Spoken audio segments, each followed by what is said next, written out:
Bien, nous pouvons commencer, je crois.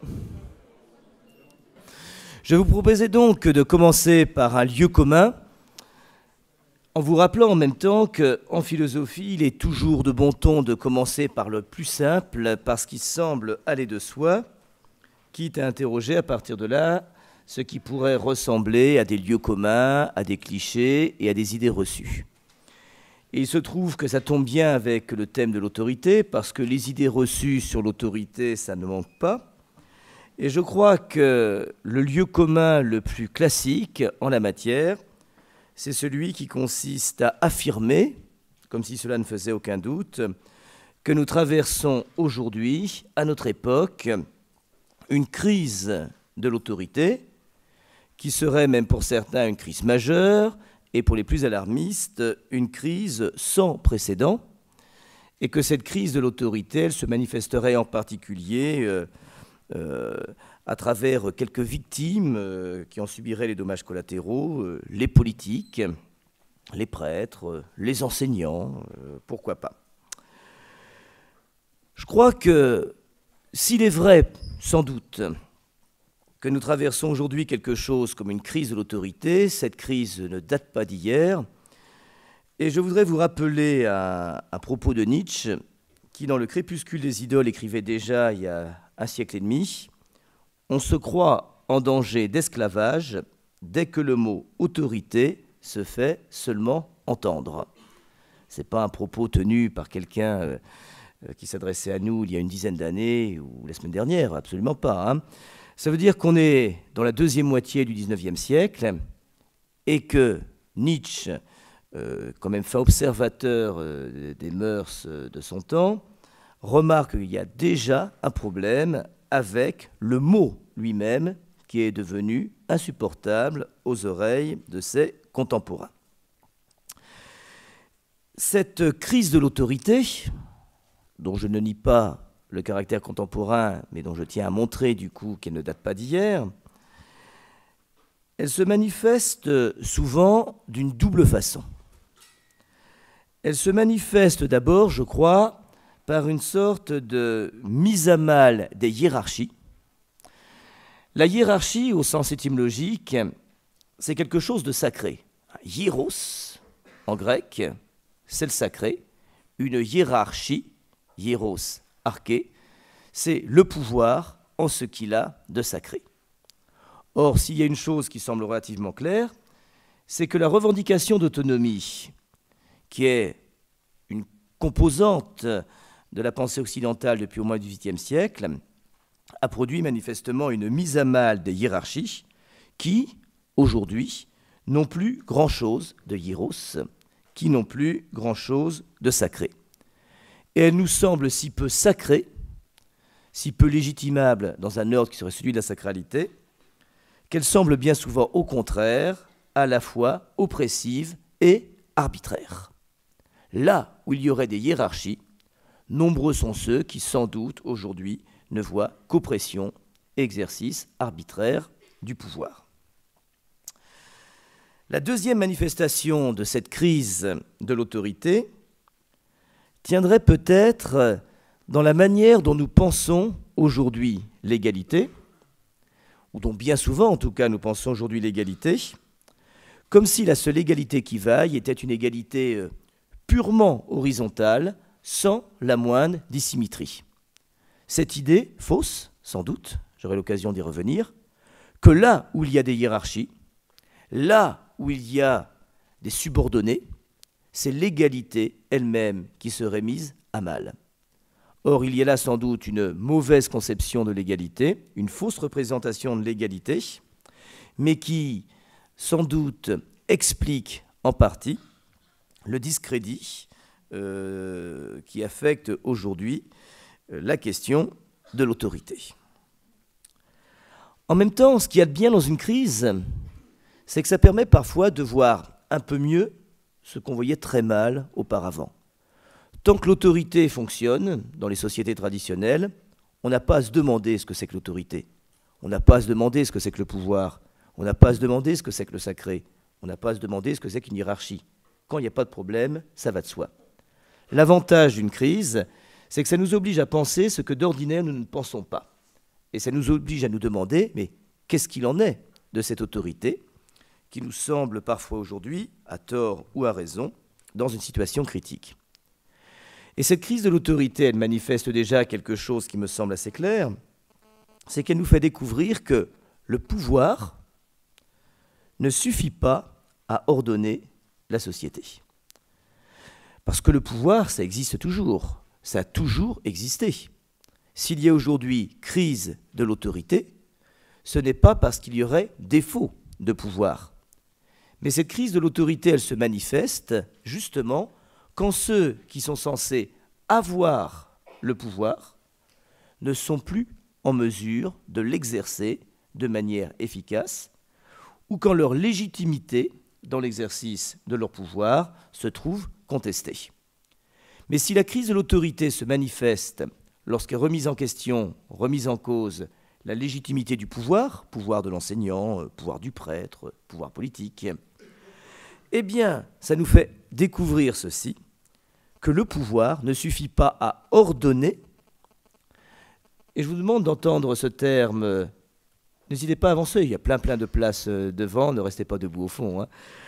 Et donc, je disais que le mot « ordonner », il faut l'entendre vraiment ici avec une oreille un peu décrassée. Ordonner, ce n'est pas seulement commander, ce n'est pas seulement donner un ordre. Bien sûr que tout pouvoir est pouvoir d'ordonner, dans le sens où seul celui qui a le pouvoir peut donner l'ordre de faire quelque chose.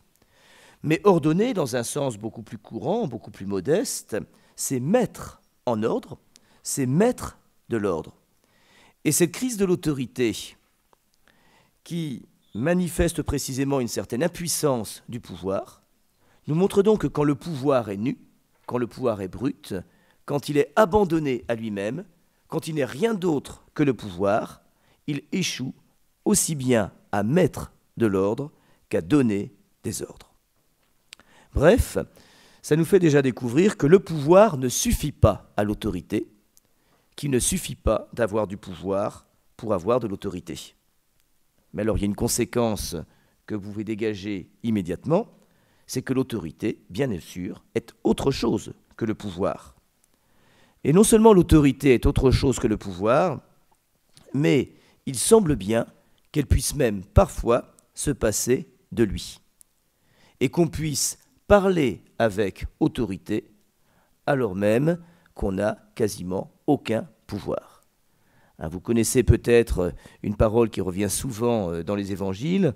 On dit par exemple que Jésus parlait avec autorité.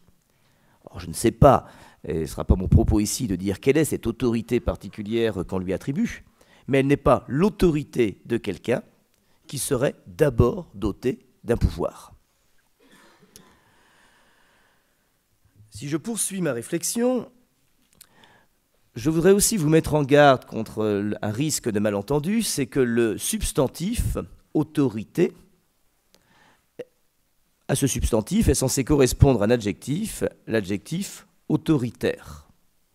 Et donc on serait tenté de se dire simplement, c'est pas compliqué, est autoritaire celui qui a de l'autorité. Il suffit que je le dise pour vous rendre compte que c'est absolument pas vrai. Ça marche absolument pas.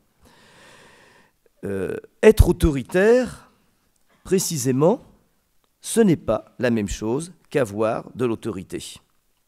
L'autoritaire, c'est au contraire celui qui a peut-être si peu d'autorité qu'il est obligé de la surjouer, qu'il est obligé d'en rajouter, et qu'il se retrouve par conséquent dans une posture faussée.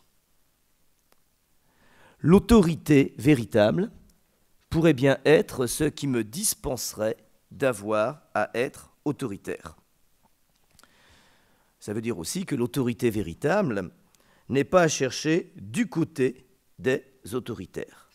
Elle est sans doute à chercher ailleurs, et c'est ailleurs, bien évidemment, que nous la chercherons. Pour comprendre donc de quoi il s'agit, il nous faudra distinguer ce que nous sommes parfois tentés de confondre. Je n'arrête pas de dire, semaine après semaine, année après année, que la philosophie, c'est d'abord l'art de mettre de l'ordre dans les concepts et de distinguer ce que le discours commun tente à confondre. quand on commence à ordonner, quand on commence à mettre de l'ordre, quand on commence à distinguer, on commence à y voir plus clair et on peut commencer à s'entendre parce qu'on multiplie les chances d'être d'accord sur ce dont on parle. Or, justement, ce qu'on risque de confondre ici, c'est trois notions que je vais donc tenter de distinguer: le pouvoir, la puissance et l'autorité. En produisant ces distinctions, on va peut-être se donner les moyens de commencer à y voir un peu clair.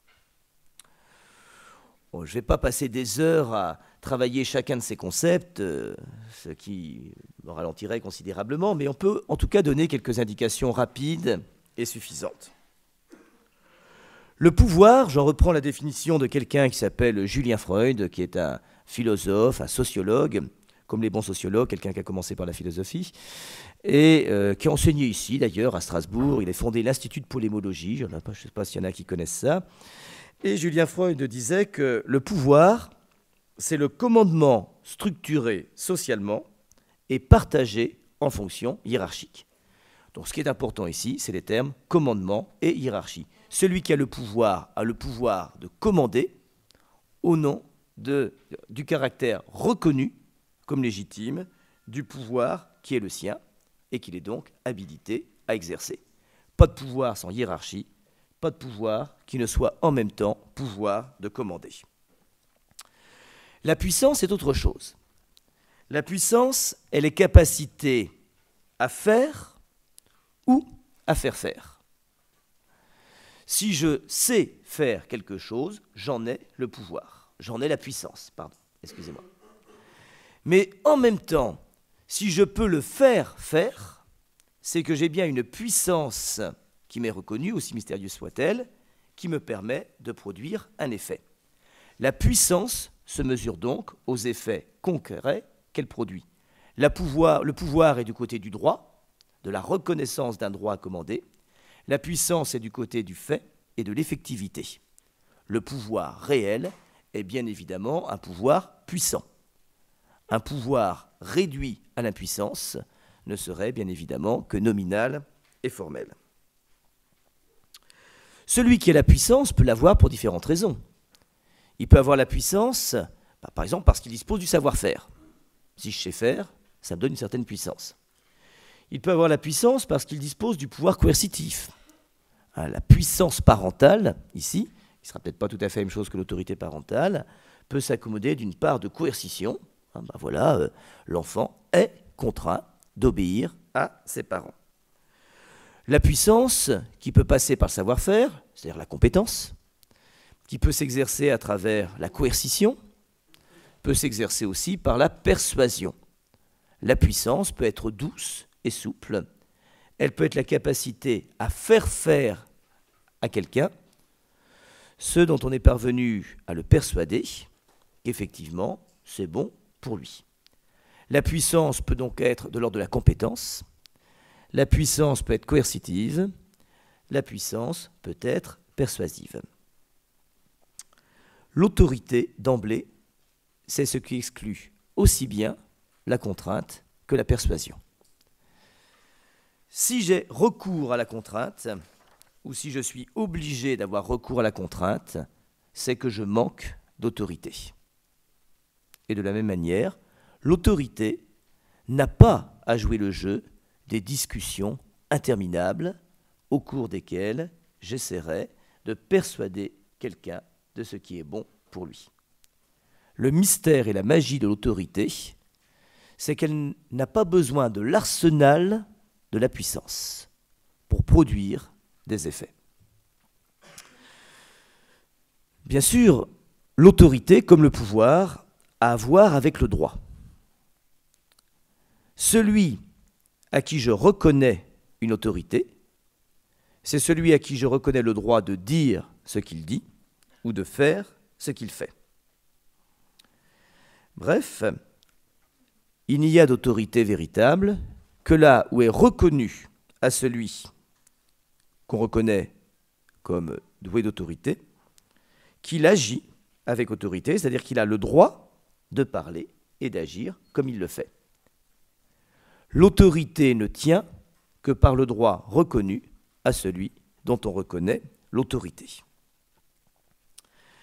Eh bien, l'enjeu, si vous voulez, de mon propos sera de chercher la source de ce droit. D'où vient ce droit reconnu à certains de parler ou d'agir avec autorité? D'où peut-il bien procéder? Et pour essayer de répondre à cette question, on peut déjà remarquer quand même l'effet majeur de l'autorité, c'est qu'elle met de l'ordre dans les relations sociales, la famille, l'entreprise, une association. S'il n'y a pas de pôle d'autorité dans une entreprise, c'est le désordre. Quand bien même il y aurait un pouvoir clairement déterminé, quand bien même on saurait qui est les chefs et comment est structurée la société. Sans pôle d'autorité, quel que soit le pouvoir de certains, on sait qu'une société, fût-elle une entreprise, est vouée au désordre. Je dirais donc les choses comme ceci. Si le pouvoir est le pouvoir en tant qu'il peut donner l'ordre, c'est-à-dire commander, l'autorité est l'autorité en tant qu'elle met de l'ordre. Et il va de soi que dans toute société, on a besoin des deux. On a besoin d'un commandement qui assure la circulation des ordres. On a besoin d'une autorité qui rend possible la mise en ordre, ce qui n'est pas tout à fait la même chose. Pour le dire autrement, et ça rappellera quelque chose, je crois, à certains des étudiants que j'ai eu l'an dernier, elle substitue des relations de subordination, j'en vois au fond par exemple, à des relations de domination. Il ne faut pas confondre les deux, là non plus. Dans le mot subordination, vous entendez le terme ordre. Être subordonné, ce n'est pas être soumis, ce n'est pas être assujetti, c'est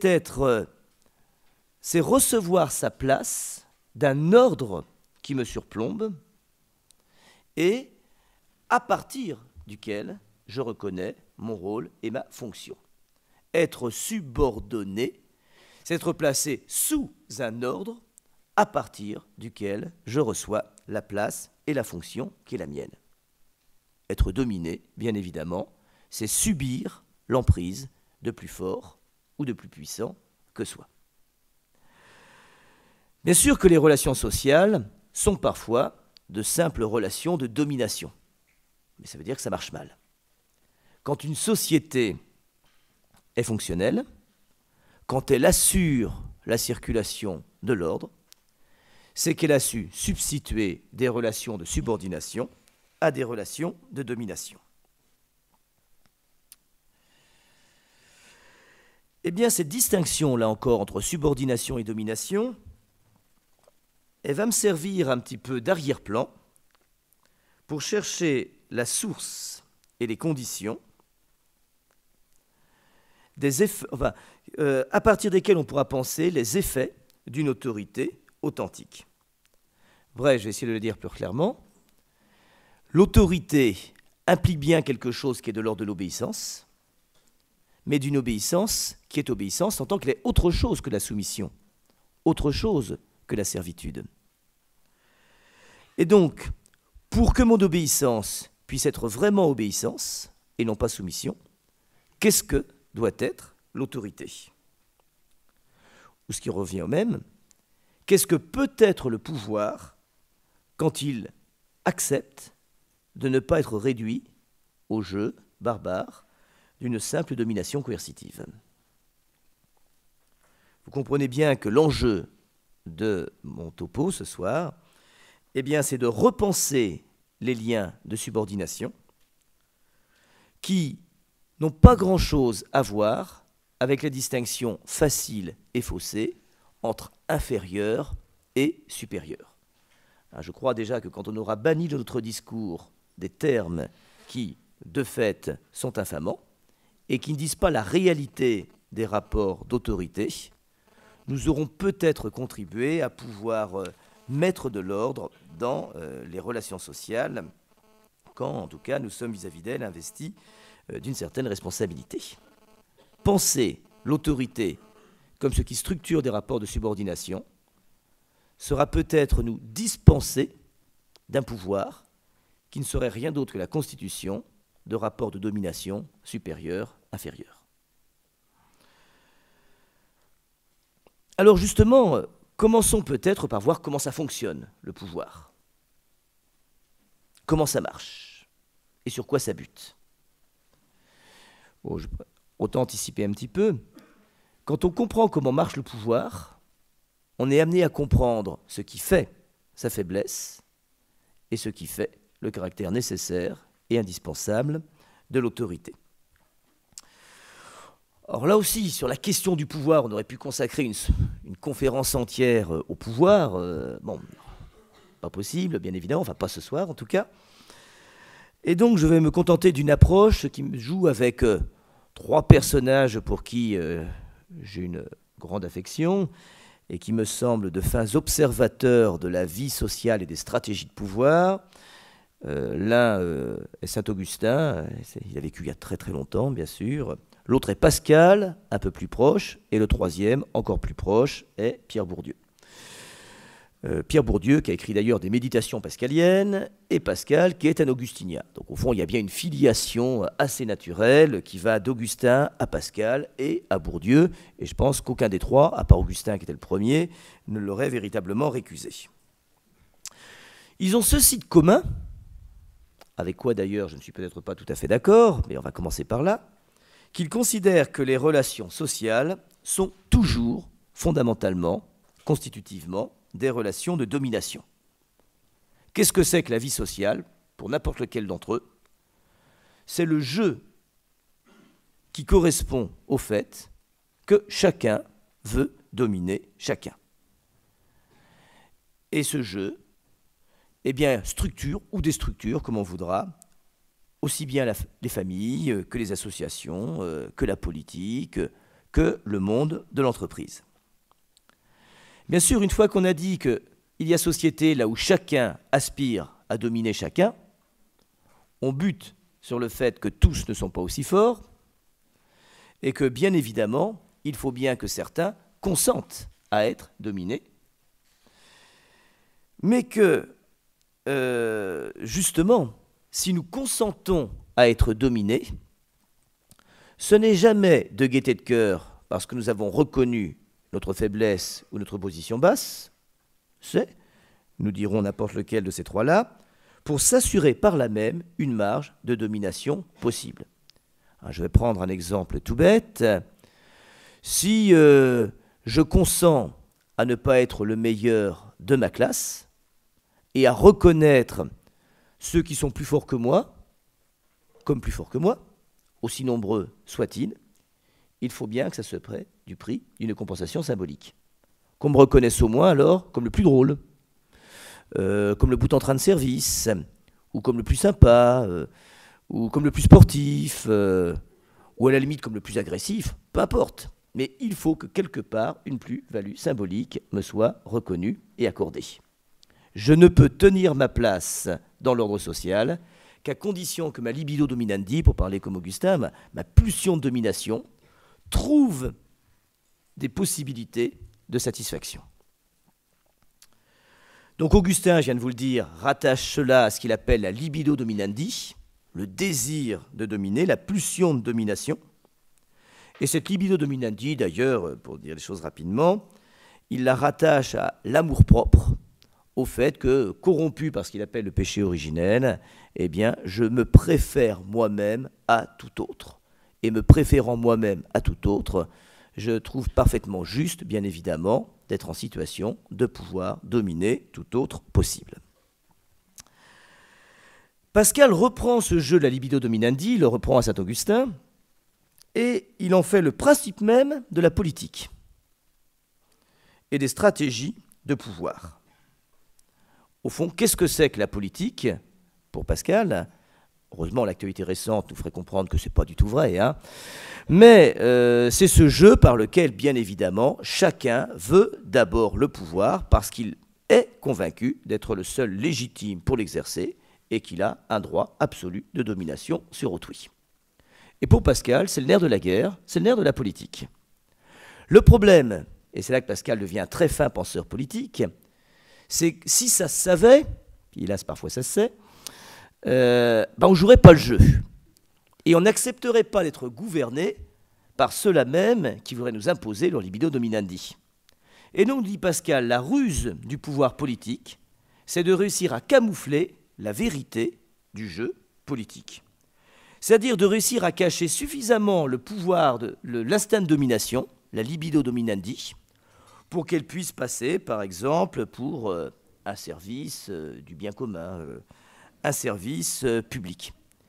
Pascal n'est pas un cynique. Ce n'est pas quelqu'un qui nous dit « vous voyez, tous pourris ». Absolument pas. Je crois qu'il aurait tort s'il le disait. C'est quelqu'un qui nous dit « au fond, qu'est-ce qui se passe ? La société est telle que tout homme est asservi par la libido dominandi, que chacun veut dominer chacun. Et si on laisse libre cours à cette pulsion de domination, il n'y a plus de société possible. Il faut donc bien que nous soyons gouvernés. Et ceux qui nous gouvernent, bien évidemment, par là même, satisfont leur libido dominandi. Mais il faut qu'ils puissent la satisfaire, il faut qu'ils puissent exercer le pouvoir pour pouvoir brider nos passions et rendre possible la vie sociale malgré la libido dominandi. Il faut qu'ils rusent avec nous, il faut d'une certaine manière qu'ils nous trompent, même s'ils nous trompent pour notre bien. Alors, je crois que c'est Pascal, dans un fragment que j'ai plus en tête, peut-être le fragment 60 des Pensées, disait, je ne suis pas sûr de citer au mot près, mais enfin quelque chose comme ça, le plus sage des législateurs, et il pensait à Saint-Augustin, affirmait que pour le bien des hommes, il est souvent nécessaire de les piper. Les piper au sens où les dés sont pipés, bien évidemment. De les tromper, de les abuser, de les circonvenir, de flatter leur libido dominandi, de manière à leur permettre de vivre ensemble. Et comment on flatte la libido dominandi de ceux dont on est responsable ? Eh bien, en multipliant dans la société les situations concurrentielles qui permettent à chacun de recueillir le bénéfice symbolique de sa propre puissance individuelle. Donc pour Pascal, au fond, qu'est-ce que c'est que la société ? Eh bien, c'est un espèce de champ de force, c'est le terme que reprendra Bourdieu, structuré par des rapports de force. Quand chacun veut dominer chacun, chacun en même temps a besoin de chacun. Si j'assassine tous ceux qui sont autour de moi sous le prétexte de satisfaire de manière absolue ma libido dominandi, le problème c'est que je ne vais plus pouvoir dominer personne. Et en plus, il n'y aura plus personne pour me reconnaître comme le plus puissant et le plus fort. Donc en fait, j'aurai tout perdu. À quoi bon être le plus fort si je n'ai pas face à moi des individus qui me renvoient l'image de ma propre force ? Et c'est ça la société, pour Bourdieu en tout cas. C'est ce jeu de rapport de force qui est tel que chacun est en position d'être pour chacun le miroir de sa propre puissance. Et chacun, par là même, peut satisfaire, dans son ordre propre, eh bien, sa libido dominandi. Bien sûr, la forme la plus simple de la domination, pourrait-on croire, on pourrait se dire que c'est la force. La force a un avantage qu'avait bien vu Pascal aussi bien que Jean de La Fontaine, c'est qu'au fond, Pascal disait, elle ne se discute pas. On peut toujours discuter pour savoir si vous êtes plus intelligent que moi. Puis on peut discuter pendant des heures, ça risque d'être long, parce qu'on ne sera pas d'accord. On peut discuter pour savoir qui est plus beau, plus gentil, plus humble. Mais pour savoir qui est plus fort, il n'y a pas besoin de discuter, il suffit d'un ring. Frappez-vous dessus, le premier qui tombe, c'est le plus faible. Bon, au moins, la force, elle a quelque chose de pratique, c'est qu'elle ne se discute pas. Je vais l'exprimer comme Pascal, la force est très reconnaissable et sans dispute. Ça a quelque chose de pratique, ça ne se discute pas. Ou à la façon de La Fontaine, vous connaissez tous le loup et l'agneau, je crois, la raison du plus fort, de toute façon, c'est clair, c'est toujours la meilleure. Quels que soient les arguments de l'agneau, de toute façon, il finira par se faire bouffer par le loup, et le loup aura prouvé qu'il est bien le dominant par le simple fait qu'il aura dévoré l'agneau. Donc on pourrait se dire, la force c'est pratique.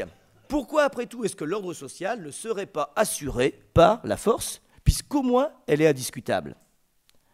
Le paradoxe de la force, c'est qu'au fond, elle est toujours insuffisante. Le paradoxe de la force, c'est qu'en réalité, elle est toujours faiblesse.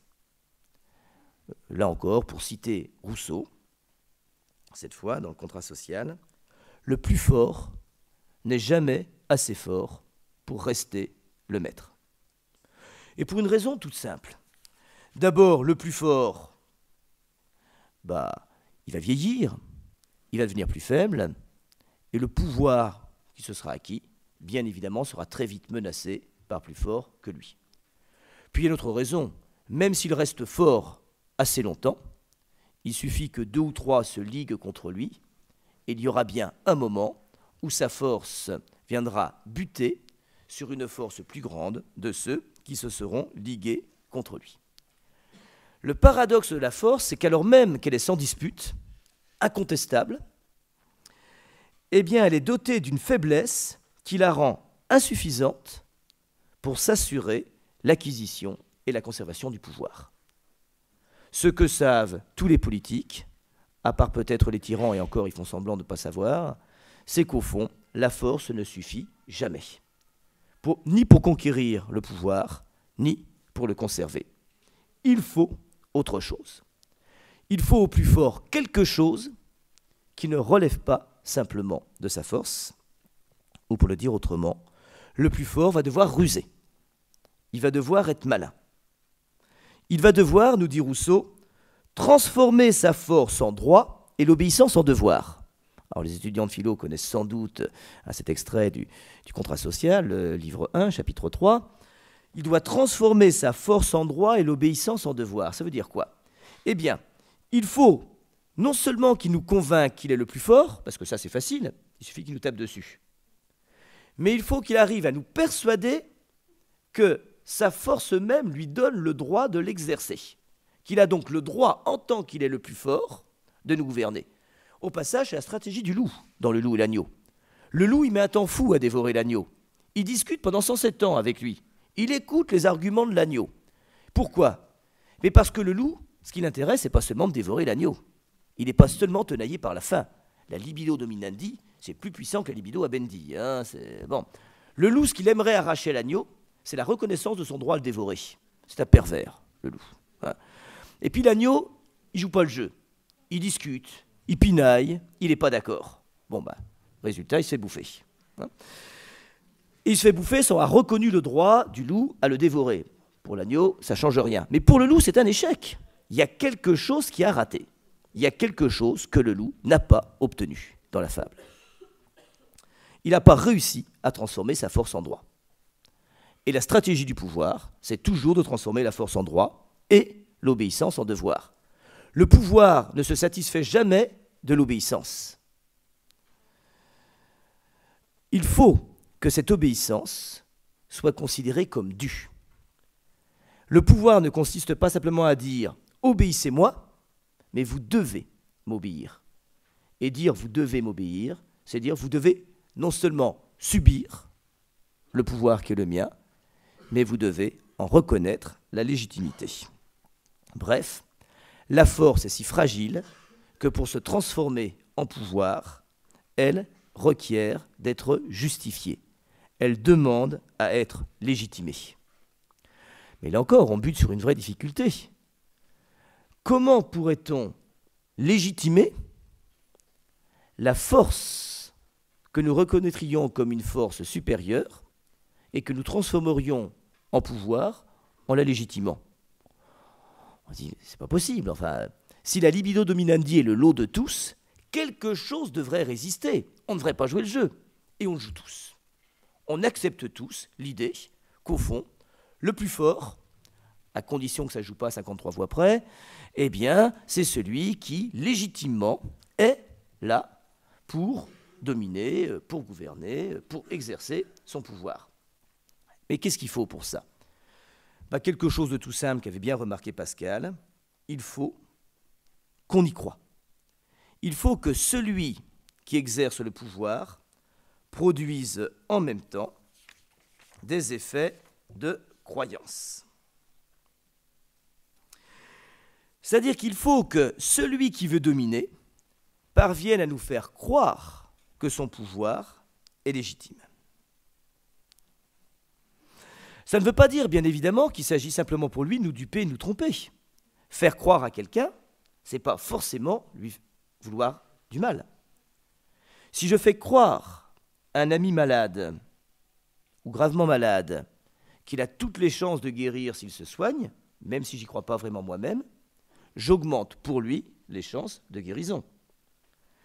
Si je laisse croire à un élève en grosse difficulté qu'il va progresser s'il s'accroche, je ne le fais pas pour le tromper, mais pour l'aider à progresser. Le jeu du pouvoir, c'est de réussir à produire des effets de croyance, selon Bourdieu, selon Pascal. Je ne suis pas certain qu'ils aient tort là-dessus. Selon Machiavel, bien évidemment aussi, mais selon bien d'autres. C'est-à-dire de réussir, au fond, à ce qu'on croit en lui, parce que ça ne tiendra pas si on n'y croit pas. Ça marche à un niveau tout simple. Si vous n'étiez pas là en train de croire que j'ai un minimum de compétences pour vous parler de l'autorité, ça ferait longtemps que vous seriez parti. Donc c'est parce que vous croyez que j'ai un droit particulier à être moi derrière ce bureau pendant que vous restez sagement sur vos chaises, que je peux effectivement parler dans une situation qui globalement est une situation d'ordre, en tout cas qui va le devenir dans quelques secondes. Donc il va le redevenir dans quelques secondes, qu'on n'entendra plus le bruit, merci, merci beaucoup. Bon. Et donc ça marche parce que vous y croyez, et ça ne marcherait pas si vous n'étiez pas en train d'y croire. Au passage d'ailleurs, je voudrais vous faire remarquer que un des grands théoriciens de l'autorité est Max Weber, et que Max Weber, très explicitement, rattache toutes les formes de l'autorité à des procédures de croyance. Je fais un rappel rapide, parce que je ne suis pas venu ici avec l'intention de vous commenter la conception de l'autorité de Max Weber, mais on peut au moins noter ceci. Dans Le savant et le politique, Weber distingue 3 types d'autorité. L'une qu'il appelle traditionnelle, l'autre qu'il appelle charismatique, et la troisième qu'il appelle légale rationnelle. Or, il considère que ce qu'elles ont en commun, ces 3 formes d'autorité, c'est qu'elles sont toutes fondées sur la croyance, et que c'est précisément à partir de là qu'il construit un concept alors de Herrschaft. On ne sait jamais comment le traduire, pouvoir, autorité, on ne sait pas très bien comment traduire le Herrschaft de Weber, domination, maîtrise, commandement, autorité, on ne sait pas trop. Mais ce qu'il appelle Herrschaft, c'est ce qui ne fonctionne qu'à condition de susciter une adhésion. Il n'y a d'autorité véritable que si j'adhère à celui dont je reconnais l'autorité, et je ne peux y adhérer qu'à condition, bien évidemment, d'y croire. Je vous renvoie ici, d'ailleurs, très rapidement, à un petit ouvrage tout à fait éclairant qui pourra prolonger éventuellement pour vous votre réflexion sur la question de l'autorité. C'est un petit livre c'est sous la forme d'un petit livre maintenant, mais c'est le livre de Myriam Revaud-Dallon, qui a enseigné il y a quelques années à la faculté de philosophie de Strasbourg, qui est maintenant à Paris, et qui a écrit, qui vient de sortir en format essai au seuil, Le pouvoir des commencements, essai sur l'autorité. Et elle connaît très très bien Max Weber, infiniment mieux que moi. Et je vous renvoie donc à son livre pour aborder la question de l'autorité chez Max Weber, si vraiment ça vous intéresse. Mais je cite quand même Revaud-Dallon, est rationnelle, la Herrschaft fondée sur la croyance en la légalité des règles instituées. Est traditionnelle, ce sont les 3 formes de l'autorité de Max Weber. La Herrschaft fondée sur la croyance en la sainteté des traditions éternellement valables. Est charismatique, la domination fondée sur la dévotion à l'égard du caractère sacré, de la force héroïque ou de la valeur exemplaire d'une personne. Quelle que soit la forme de l'autorité évoquée par Max Weber, elle ne fonctionne, elle n'existe comme puissance, comme Herrschaft, que dans la mesure où on y croit. Bref, pour que le pouvoir puisse s'exercer durablement, pour qu'il puisse tenir, il faut qu'il puisse produire des effets de croyance. Comment fait-il pour cela? On l'a vu déjà, il fait en sorte que ce qui est fort soit juste, de transformer ce qui est fort en ce qui est juste. Si vous me trouvez cynique, je suis persuadé de ne pas l'être, je vais vous prendre un exemple très simple. Parce que dans nos sociétés démocratiques, on pourrait dire, mais non, qu'est-ce que c'est que la démocratie? C'est ce qui justifie des rapports de droit, des rapports de force. Bon, on va laisser ça pour le catéchisme républicain, hein, c'est pas ça le fonctionnement réel de la démocratie. Je prends un exemple tout bête. Vous êtes par exemple à l'Assemblée nationale. Vous avez un projet de loi à défendre. Eh bien sûr, il va y avoir des discussions, bien sûr, il va y avoir des débats, bien sûr, il va y avoir des arguments. Puis bien sûr, il y aura une élection, un vote. Puis, en fonction de la majorité, le projet de loi, s'il est validé, sera reconnu comme légitime. Très bien. Mais au fond, ça veut dire quoi qu'en fonction de la majorité, il sera reconnu comme légitime? Ça veut dire que les plus nombreux seront bien évidemment les plus forts, et que le projet de loi sortira parce qu'il aura pour lui une majorité capable de le défendre. Bref, ce sont les plus forts parce que les plus nombreux qui parviendront à faire passer un projet de loi qui, sous une autre majorité, bien évidemment, ne serait pas passé. Ce qui veut dire que sa légitimité n'est pas une légitimité absolue, quasi divine, que sa légitimité, que je ne conteste absolument pas, est une légitimité advenue dans un jeu de rapports de force. Et que le fonctionnement démocratique, c'est ce qui permet précisément d'habiller des rapports de force en puissance de légitimation. Mais que bien évidemment, même quand il y a élection présidentielle, celui qui est élu, c'est celui qui a eu le plus de force pour provoquer l'adhésion à sa personne, quels que soient les moyens légitimes, légaux, qu'il ait pu employer. Bref, pour le dire comme Pascal, en politique, la force est toujours première. La politique n'abolit jamais les rapports de force, elle les constitue en rapport symbolique de domination. La force est toujours première, tout pouvoir est usurpé, dit Pascal. On prend toujours le pouvoir. Jamais on vient vous l'offrir sur un plateau, c'est pas vrai. Le pouvoir se prend.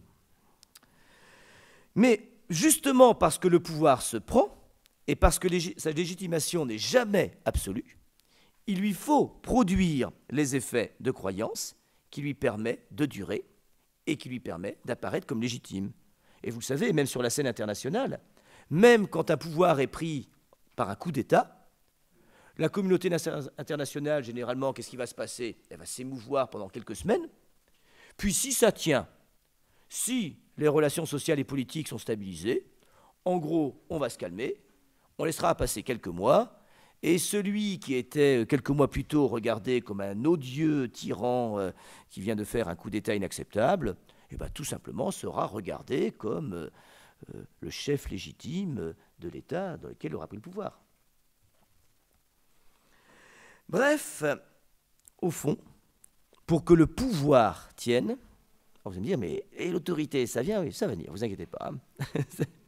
Pour que le pouvoir tienne, il faut qu'il réussisse à produire des effets de croyance qui assurent sa légitimité. Il faut faire croire que la loi de la succession héréditaire, dans un système monarchique par exemple, est parfaitement légitime. Ou faire croire que la loi de l'élection démocratique est plus légitime que la loi de la succession héréditaire. Ou faire croire que les privilèges de la noblesse sont fondés légitimes. Et tant qu'on y croit, ça marche. Quand on n'y croit plus, on est en août 89, bon d'accord. Mais il y a une autre manière, bien évidemment. Il y a une manière de faire que tous les politiques connaissent, et pas seulement les politiques, les enseignants, les curés, les chefs d'entreprise, on connaît tout ça. C'est que pour que ça marche, il faut frapper l'imagination. C'est-à-dire qu'il faut pouvoir mettre en scène son pouvoir. Il faut pouvoir le théâtraliser. Le pouvoir du roi ne tiendrait pas longtemps sans le sceptre, la couronne, la cour, le trône, le palais princier, etc. Le pouvoir démocratique ne nous impressionnerait pas beaucoup sans le ballet des limousines dans la cour de l'Élysée et les protocoles quand vous avez rendez-vous chez un ministre et qu'on vous fait attendre le temps qu'il faudra pour que vous compreniez qu'ils n'ont pas que ça à faire quand même. Bon. Donc tout pouvoir, ça a frappé l'imagination. Moi, on pourrait imaginer que je vous parle du milieu d'entre vous. Bon, ce ne serait pas pratique pour ceux qui sont devant. Bon, d'ailleurs, pour ceux qui sont derrière, ce ne serait pas génial non plus. Mais bon, d'accord. Mais il y a quelque chose de théâtral ici. Voilà. Moi, à quoi on reconnaît que je ne suis pas tout à fait le même que vous, ici en tout cas, c'est hop, on m'a mis en hauteur. C'est vachement bien. Et puis, on a mis devant moi une longueur pas possible qui me sépare bien de vous. Hein. On va faire en sorte qu'il n'y ait pas de mélange. Hein. Bien évidemment, théâtralisation massive de ma présence qui vise à assurer un effet de pouvoir, même si cet effet de pouvoir est celui par lequel je suis autorisé, on y arrive tout doucement, à déployer ma parole. Bref, qu'est-ce qui se passe dans le jeu du pouvoir? C'est qu'il n'y a pas de pouvoir sans représentation du pouvoir.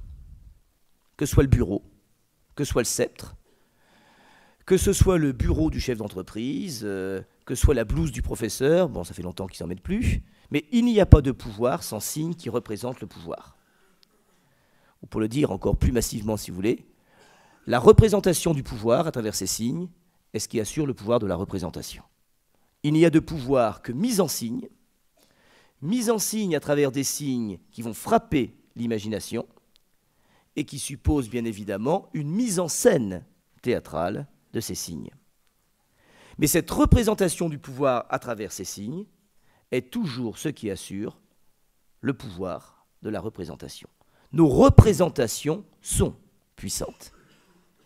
Au fond, nous sommes gouvernés par nos propres représentations, bien davantage que par ceux qui croient nous gouverner.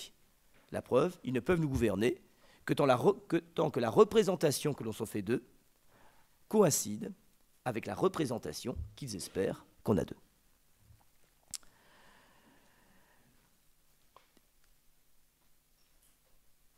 Le pouvoir vient d'essayer de vous montrer que s'il est fragile, et c'est parce qu'il est fragile qu'il a besoin de signes, c'est parce qu'il est fragile qu'il a besoin d'effets de croyance, c'est parce qu'il est fragile qu'il a besoin d'être théâtralisé, c'est parce qu'il est fragile qu'il a besoin d'être légitimé. Eh bien, il est fragile peut-être d'une manière telle que ce qui le rend nécessaire, Pascal, Bourdieu et Augustin, enfin au moins Pascal et Augustin sont d'accord là-dessus, aussi fragile qu'il soit, aussi trompeur qu'il soit, le pouvoir est nécessaire pour mettre de l'ordre dans les relations sociales. Mais ce qui rend le pouvoir nécessaire, c'est précisément aussi, et c'est le drame du pouvoir, ce qui le rend fragile. Pourquoi? Mais parce qu'en réalité, on n'est pas si dupe que cela. Un Pascal a le souci de démystifier le jeu politique pour nous montrer comment ça marche, et il est à mon avis bien plus précis que Machiavel dans la façon dont il démystifie le jeu politique, pour le ramener à ses schémas réels et effectifs. Mais au fond, Pascal nous dit, en gros dans les pensées, ce que je vous dis là, il ne faut pas le répéter, il ne faut pas le dire. Il est bon que le peuple ne le sache pas, ceci. Là, c'est Pascal qui est un peu naïf. Le peuple le sait toujours, très bien. On a parfois besoin de se le cacher un petit peu à nous-mêmes, mais au fond, on sait bien comment ça marche. On n'est pas si dupe que ça. Il est arrivé à chacun de nous de douter de l'absolue légitimité d'un supérieur hiérarchique, d'un professeur, d'un homme politique. C'est sans doute arrivé à chacun de nous. Tout pouvoir, ensuite, vient donc buter sur la libido dominandi de ceux sur qui il s'exerce.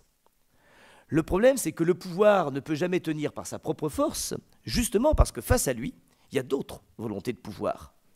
Moi, j'ai le pouvoir de faire en sorte que mes élèves restent assis dans la classe sans bouger, mais s'ils décidaient massivement de se lever, de ne plus m'écouter et de foutre le souk, c'est-à-dire d'affirmer leur propre libido dominandi contre la mienne, c'est pas certain du tout que je ferais le poids. Je pourrais même dire qu'il est à peu près certain que je ne le ferai pas. Bon. Ça veut dire qu'au fond, tout pouvoir vient buter, tout pouvoir en tant qu'il est l'exercice de la libido dominandi vient buter sur la libido dominandi de ceux sur qui il s'exerce. Je ne vous la refais pas, j'y arriverai pas. C'est-à-dire qu'au fond, il a toujours à conjurer le risque de la révolte, de la contestation, de la révolution, de la critique. C'est donc sacrément compliqué. Et troisième difficulté, la légitimation n'est jamais totale. On sait très bien qu'aucun pouvoir n'est absolument légitime. Ça veut dire que le pouvoir, pour fonctionner vraiment, a besoin d'autre chose.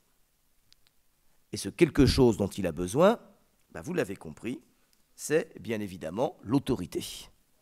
L'autorité est toujours ce qui doit relayer le pouvoir pour que le pouvoir puisse continuer à s'exercer comme pouvoir.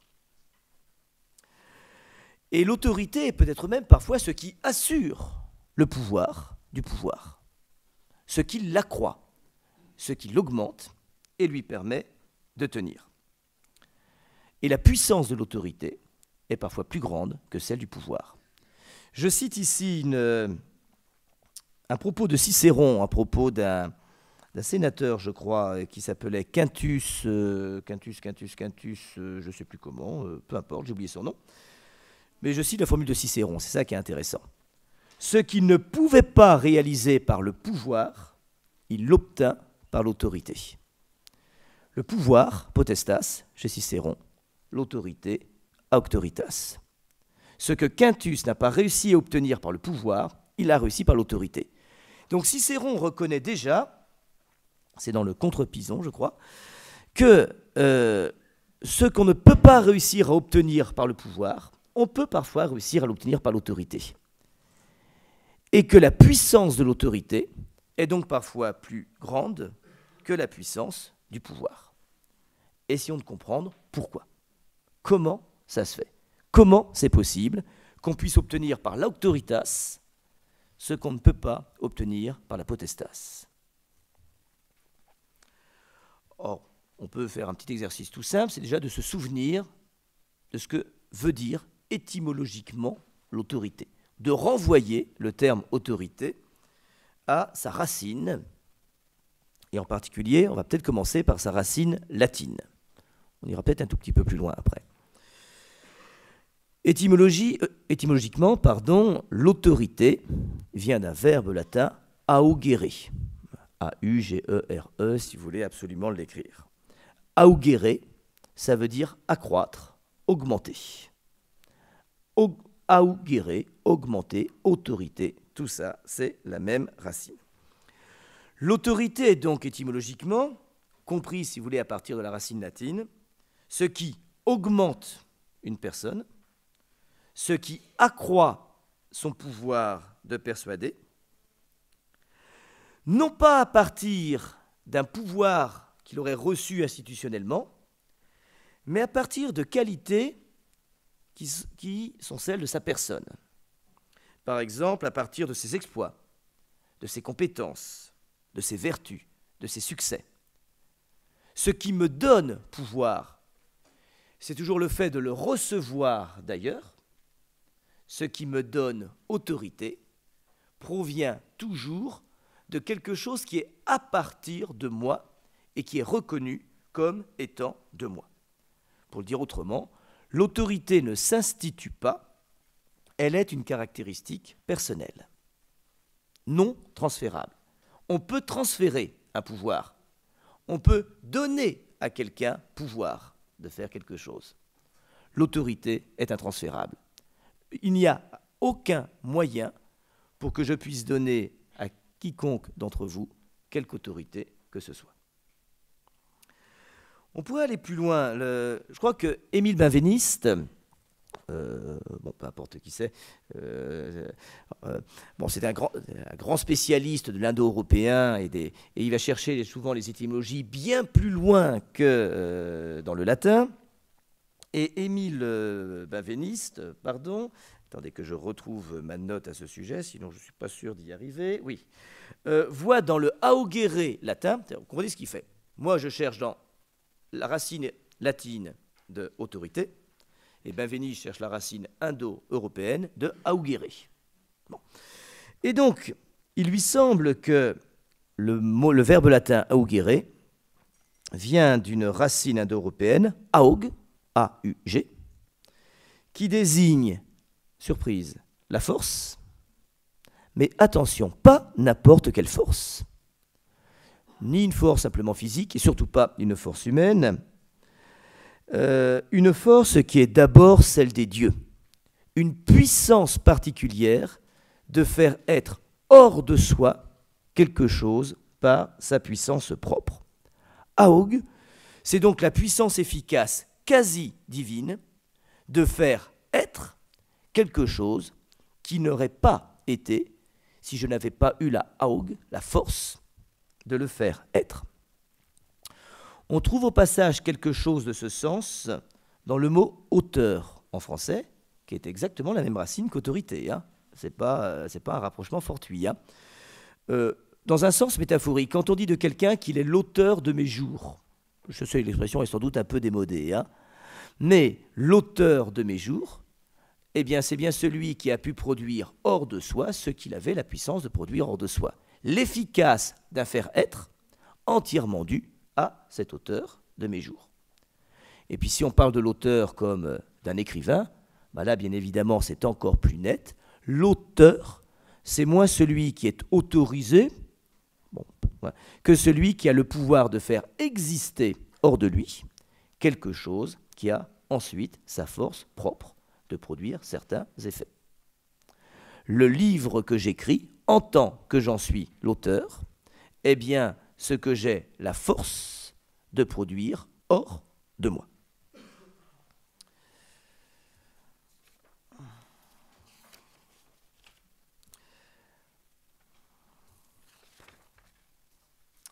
Du coup, si nous comprenons l'autorité à partir de ce que nous révèle Cicéron, ou Benveniste, ou un examen simplement de l'étymologie, je crois qu'on peut en tirer un certain nombre de caractères que je vais pouvoir maintenant vous proposer. Si je reste fidèle à mon propos, je devrais vous en proposer 7. D'abord, première caractéristique de l'autorité, c'est qu'elle exclut la coercition. Elle ne fonctionne pas sur le mode de la contrainte, on l'avait senti dès l'introduction de mon propos. On le sait bien, celui qui parle avec autorité, c'est celui qui n'a pas besoin d'élever la voix. Celui qui agit avec autorité, c'est celui qui n'a pas besoin de forcer les événements. Il suffit qu'il parle, il suffit qu'il oriente, il suffit qu'il dise ce qu'il faut faire, et on fait comme il dit, et on écoute sa parole. Donc il n'y a d'autorité réelle que là où ma puissance est telle que je n'ai pas besoin de la forcer. Deuxième caractéristique, si j'oublie de temps en temps le micro, rappelez-le-moi, parce que je voudrais être sûr que vous m'entendiez quand même. Deuxième caractéristique de l'autorité, elle repose sur la reconnaissance. Ça aussi, on l'a vu. Il n'y a d'autorité réelle que d'autorité reconnue, à tel point que l'expression « autorité reconnue » pourrait même être considérée comme un pléonasme. Une autorité qui n'est pas reconnue, c'est tout simplement pas une autorité du tout. Mais si l'autorité est reconnue, et si elle n'est autorité qu'en tant qu'elle est reconnue, c'est que son parcours, si vous voulez, est contraire à celui du pouvoir. Le pouvoir s'exerce de haut en bas. Mais puisque l'autorité n'est autorité qu'à être reconnue, elle s'exerce de bas en haut, puisque n'a autorité que celui à qui vous donnez autorité, en reconnaissant précisément l'autorité qui est la sienne. Et d'ailleurs, je crois, mon latin est assez loin, mais que auctoritas, alors vraiment, s'il y a des latinistes plus performants que moi dans cette salle, surtout n'hésitez pas à me contredire, mais il me semble qu'en vieux latin, auctoritas veut dire aussi le poids.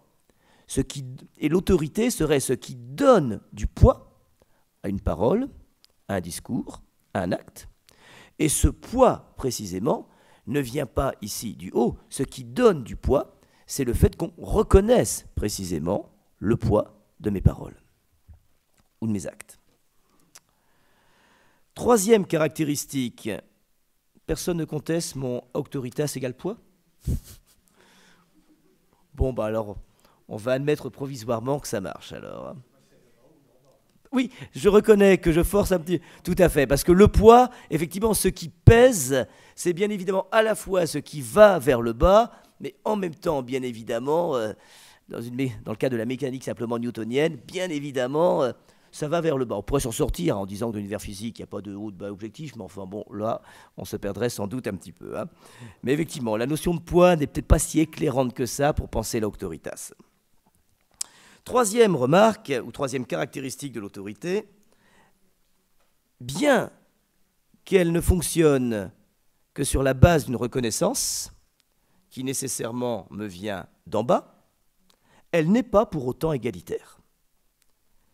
Et la preuve qu'elle n'est pas égalitaire, c'est qu'elle exclut le débat, l'argumentation, la discussion. Si on est entre égaux, reconnus comme égaux, on peut discuter, débattre, argumenter, faire valoir nos points de vue.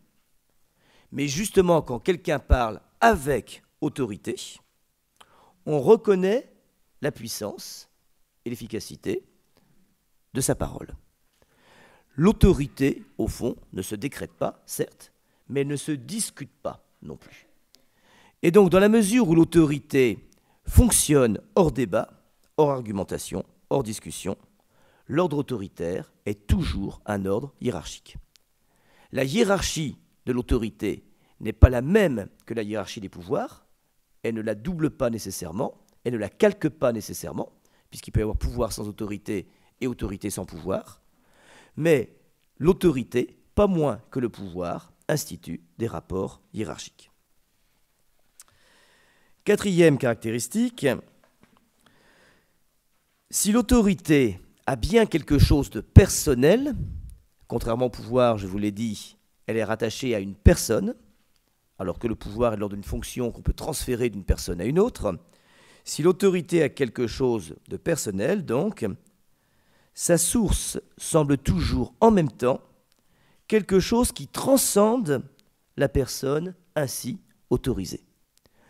On reconnaît dans celui à qui on reconnaît ou dont on reconnaît l'autorité, bien sûr des qualités particulières, des succès, des vertus, une compétence particulière, mais tout se passe comme si on éprouvait en même temps en sa présence quelque chose qui le dépasse, quelque chose qui le déborde, quelque chose de plus grand que lui.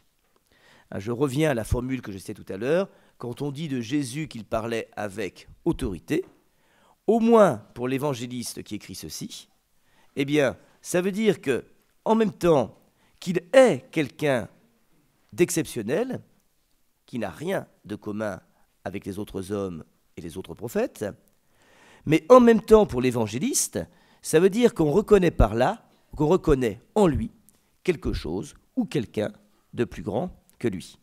Qu'on reconnaît que cette autorité déborde en même temps la personne particulière qui est la sienne. Elle est, pour les chrétiens, l'autorité du Père, bien évidemment. Cinquième caractéristique de l'autorité,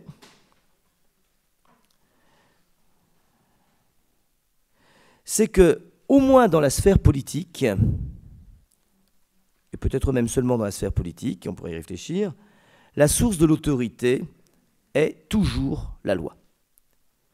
C'est-à-dire que, quelle que soit l'autorité dont on dispose, on ne peut jamais conserver l'autorité contre la loi ou dans le jeu de la transgression de la loi. Je vais le dire autrement, c'est ce qui distingue un régime autoritaire, par exemple, d'une tyrannie. Un régime peut être autoritaire, ce qui le distingue d'une tyrannie, c'est qu'il s'en tient au respect des lois et des règles. Quand dans une entreprise on reconnaît l'autorité de quelqu'un, cette autorité serait mise à mal si au nom de son autorité, il s'autorisait, justement, à transgresser les règles et les codes communs. Donc, politiquement, un régime autoritaire est autre chose qu'un régime tyrannique. Il peut avoir une certaine emprise, une certaine force qui peut nous ennuyer, mais il est autoritaire en tant qu'il reste ordonné à l'ordre particulier de la loi. C'est-à-dire qu'il ne faut pas confondre, bien évidemment, y compris dans une entreprise, quelqu'un qui est autoritaire ou qui a de l'autorité avec un tyran. Je sais bien que parfois le glissement est facile. Dès qu'on fait preuve d'autorité, on passe parfois pour tyrannique. Non, c'est quand même pas tout à fait la même chose. Et la différence, il me semble qu'elle tient en partie ici. Le tyran fait peu de cas des lois communes. Il est à lui-même sa propre loi et à lui-même sa propre règle, alors que l'individu qui a autorité, qui parle et agit avec l'autorité, il n'a d'autorité que pour autant qu'il respecte la loi commune. Sixième caractéristique, le mot et le concept d'autorité sont issus du droit romain. C'est important, vous allez voir que ça a des implications assez importantes. Et en droit romain, on distingue bien l'auctoritas et la potestas. La potestas, le pouvoir si vous voulez, c'est le monopole de la maison impériale. C'est l'empereur et les proches de l'empereur qui ont la potestas, qui ont le pouvoir. L'auctoritas, c'est le privilège du Sénat, c'est-à-dire des anciens. Et donc, la politique romaine, à l'époque impériale, est bien structurée entre ces deux pôles, que sont le pôle de l'auctoritas et le pôle de la potestas. Le pôle du Sénat et le pôle de la maison impériale, le pôle du pouvoir et celui de l'autorité. On verra que ça aura une implication importante dans quelques instants. Et donc, dernière remarque, pour le moment en tout cas, l'autorité est de nature spirituelle, c'est-à-dire non coercitive. Et c'est là qu'on va voir ce qui se joue dans la façon dont l'autorité, après la chute de l'Empire romain, est très naturellement passée au Moyen-Âge à l'Église.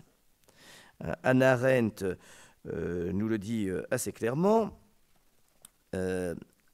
L'Empire romain, chute de l'Empire romain, je vous rappelle, 476 après Jésus-Christ, et donc au 5e siècle, l'Église, institutionnellement, se retrouve en quelque sorte dans une situation où elle peut faire valoir son expérience, sa compétence, son mode d'organisation, et bien évidemment, en même temps, elle entre dans une dimension politique. L'Église ne commence à avoir un pouvoir politique, en gros, qu'à partir du 5e siècle après Jésus-Christ, et donc après la chute de l'Empire romain d'Occident. Or, pour exercer ce pouvoir, l'Église va adopter la distinction romaine entre auctoritas et potestas, entre autorité et pouvoir. Et dès le 5e siècle, elle revendique pour elle la vieille autorité du Sénat et abandonne la potestas aux princes du monde, aux rois et aux empereurs. C'est-à-dire que même ce jeu qui va traverser tout le Moyen-Âge, alors non pas un jeu de séparation des pouvoirs, on n'appelle pas comme ça en règle générale, mais pourtant il y a quelque chose comme ça dedans. L'articulation du pouvoir religieux et du pouvoir royal au Moyen-Âge n'est absolument pas un conflit de pouvoir, parce qu'elle fonctionne bien sur le mode déjà de ce qui est une séparation des pouvoirs. Le pouvoir revendiqué par l'Église médiévale, c'est l'auctoritas, c'est le pouvoir spirituel non coercitif, en dépit bien évidemment de certaines dérives, et le pouvoir qu'elle abandonne et qu'elle reconnaît aux princes de ce monde, c'est la potestas de la maison impériale. Et donc on comprend au fond qu'il n'y ait pas vraiment de crise de l'autorité pendant, disons, plusieurs siècles. D'ailleurs, n'y en a-t-il pas? Il y a sans doute des crises de l'autorité partielles. Mais globalement, au niveau politique, à partir du moment où le pôle de l'autorité est reconnu comme étant le pôle ecclésial, le pôle du pouvoir spirituel, après tout, bien évidemment, il y a une sorte d'autorité que Max Weber appellerait traditionnelle, qui fonctionne d'elle-même. Au fond, l'auctoritas du Sénat deviendra, au Moyen-Âge, le pouvoir spirituel de l'Église, tandis que la potestas de la maison impériale deviendra le pouvoir royal. Or, bien sûr, ce qui est intéressant ici, ce n'est pas tellement le côté érudition historique, qui n'est pas la mienne, mais celle d'Hannah Arendt ici, mais ce que ce partage des rôles donne à penser. Ça nous aide peut-être à comprendre que toute société, et après tout, quand je dis société, je pense aussi une entreprise, Toute société, me semble-t-il, a besoin de ces deux pôles. Toute société a besoin d'un pôle de pouvoir institué et d'un pôle d'autorité. Le pôle d'autorité, c'est ce pôle où se joue la capacité à mobiliser plutôt qu'à contraindre. On sait bien que quand on doit contraindre ses subordonnés à faire leur travail, c'est déjà que ça va mal. Et c'est déjà qu'au fond, le pouvoir qui est le nôtre est frappé d'insuffisance. Mais si on arrive à mobiliser une équipe, à mobiliser des énergies, c'est quel que soit le pouvoir que l'on a, ou que l'on n'a pas d'ailleurs, c'est qu'on jouit d'une certaine autorité. Donc le pôle d'autorité, c'est ce qui permet de mobiliser plutôt que de contraindre. Je vais le dire autrement, de faire qu'on y croit, sans pour autant nous faire croire.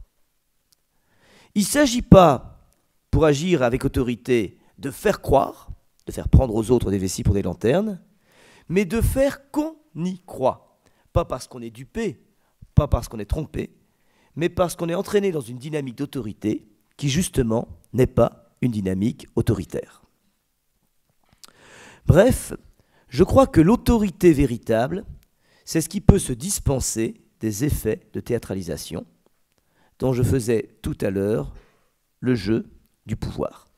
Parce que le pouvoir n'est jamais de lui-même assez sûr de sa légitimation, il faut qu'il se mette en scène et qu'il se théâtralise. Il faut la bonne cravate et le beau costume. Non. Mais justement, l'autorité, c'est cela qui peut nous dispenser des effets de pouvoir, et en particulier des effets de théâtralisation. Ce qui me frappe, moi, chez les gens dont je reconnais l'autorité, c'est qu'ils n'ont pas besoin d'en rajouter. Ils n'ont pas besoin de surjouer. Ils n'ont pas besoin de passer un quart d'heure à se demander si leur cravate est coordonnée à leur costume. Ils n'ont pas besoin de se demander si la voiture dans laquelle ils vont arriver va suffisamment impressionner leur public pour qu'on les prenne au sérieux.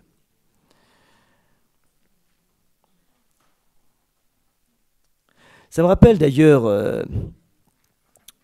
une anecdote, une petite confidence d'un ami qui était hyper de philosophie et qui me parlait d'un ancien doyen de l'inspection générale, qui me parlait de lui avec beaucoup de bonté, de gentillesse, d'admiration, enfin d'affection.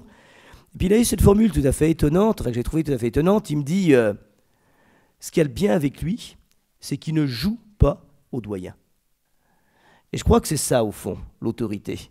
C'est ce qui nous dispense d'avoir à jouer. Quand vous n'êtes pas sûr réellement que vous êtes à la place qui devrait être la vôtre, vous devez en rajouter pour convaincre les autres que c'est bien vous le chef et que votre pouvoir est légitime.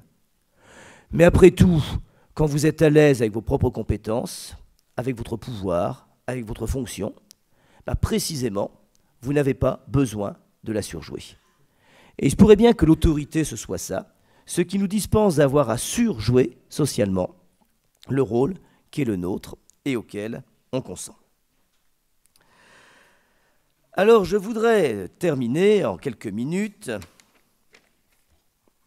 en quelques heures. Vous avez quelque chose de prévu ce soir ou pas? Non, bon. Alors, sur les conditions de l'autorité. Il y a encore là quand même un point qui me semble important si on veut être quand même un petit peu concret. Là aussi, je vous en proposerai quelques-unes, 5 je crois. Première condition de l'autorité, elle s'ignore elle-même comme autorité. C'est difficile. L'autorité que je revendique, l'autorité que je pose comme étant la mienne, c'est toujours celle que je risque de surjouer. Et en la surjouant, que je risque de perdre. Il y a quelque chose de curieux, c'est qu'on n'a jamais autant d'autorité que quand on ne se pose pas la question de son autorité. Quand on ignore précisément notre autorité, et quand on est dispensé par là même d'avoir une posture affectée qui tomberait immédiatement dans l'imposture. Et justement, l'autorité qui se prend au sérieux, l'autorité qui ne s'ignore pas elle-même, l'autorité trop sûre d'elle, c'est ce qui risque toujours de nous faire sombrer dans l'autoritarisme. ou dans le ridicule, au choix, et je ne sais pas ce qui est le pire.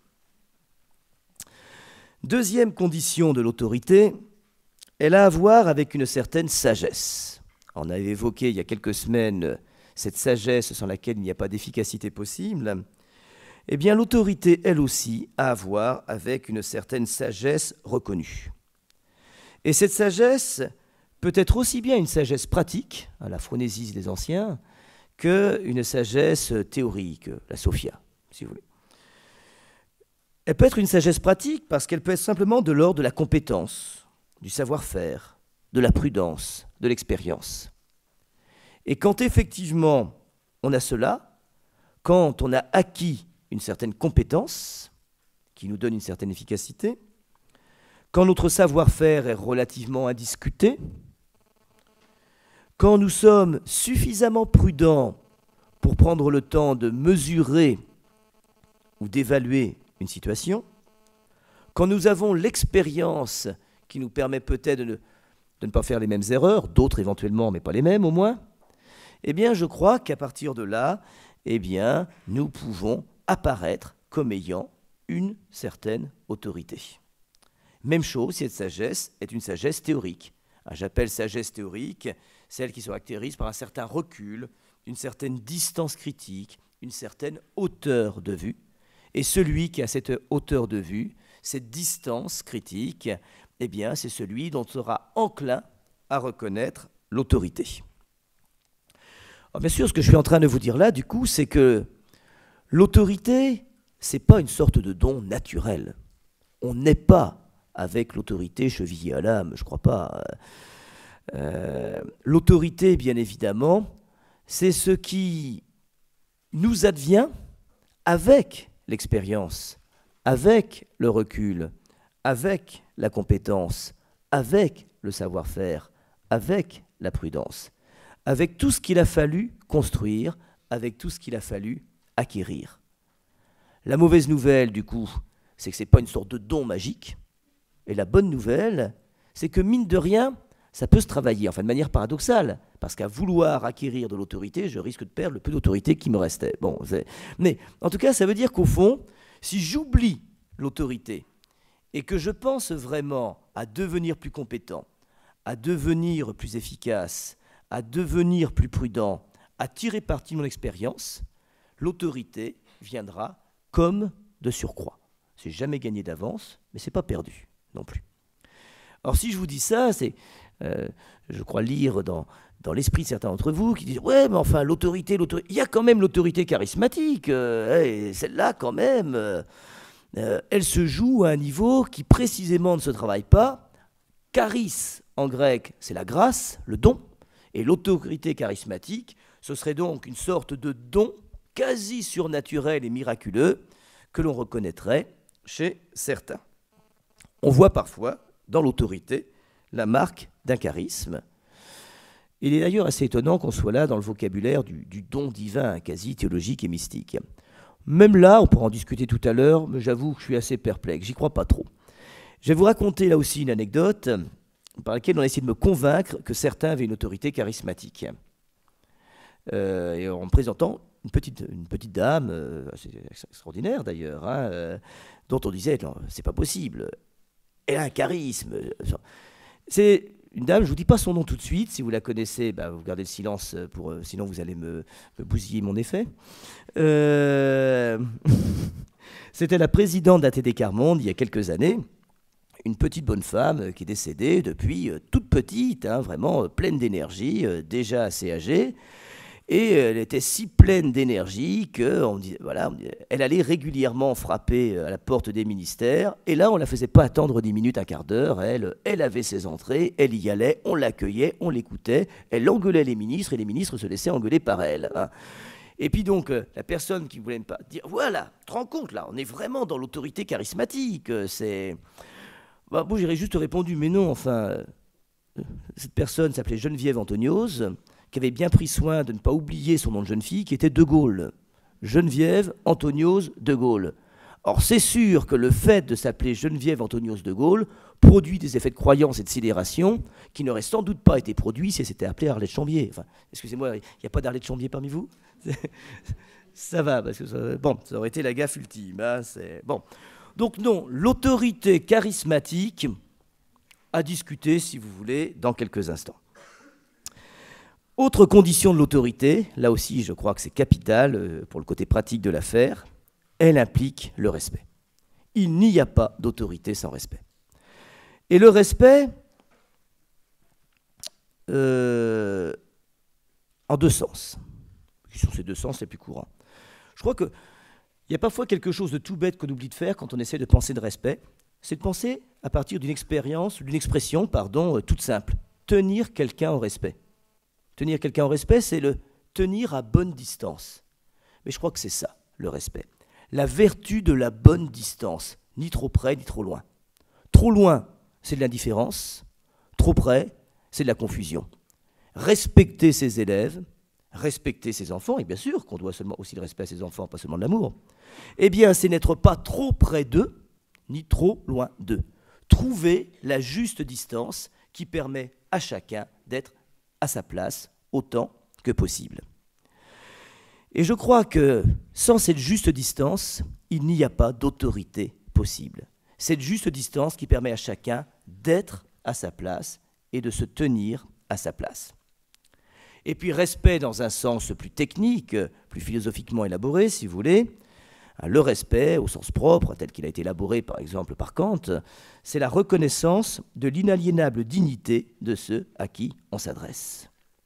Je ne peux pas être reconnu comme ayant autorité par quelqu'un que je mépriserais, par quelqu'un dont je bafouerais la dignité.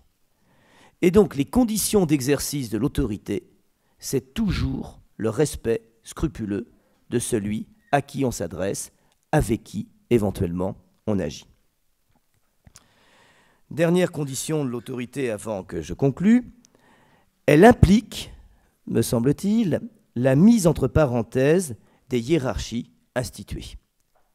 C'est-à-dire que l'autorité, c'est ce qui permet en quelque sorte de les court-circuiter provisoirement.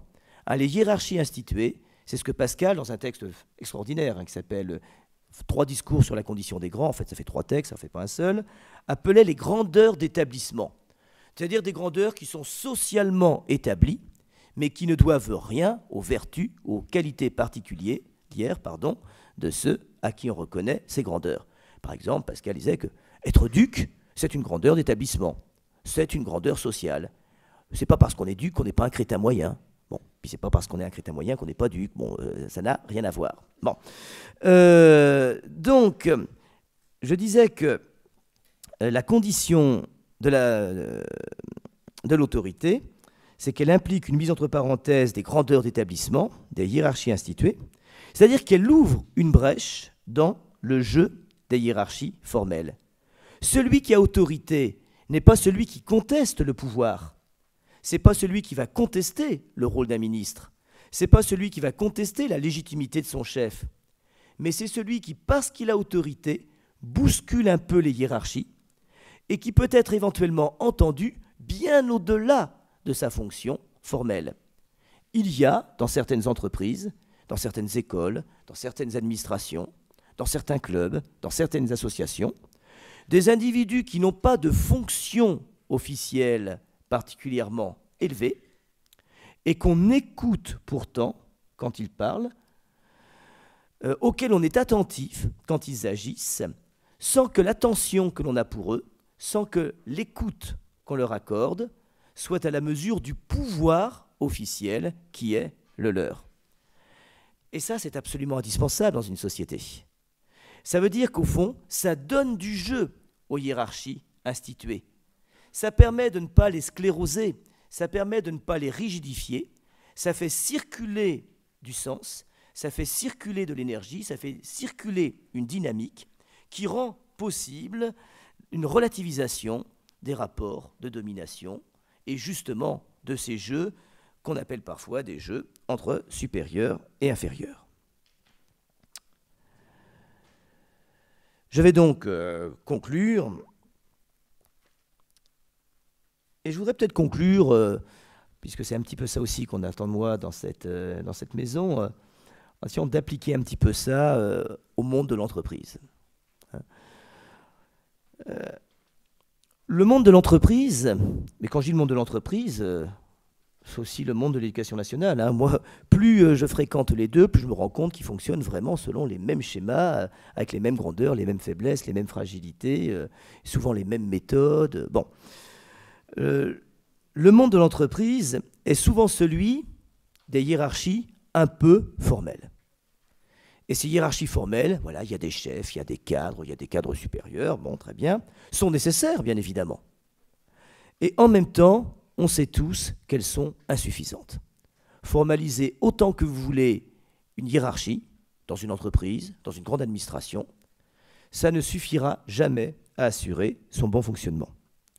Bref, il ne suffit pas d'avoir du pouvoir, on le sait tous, pour parler et agir avec autorité.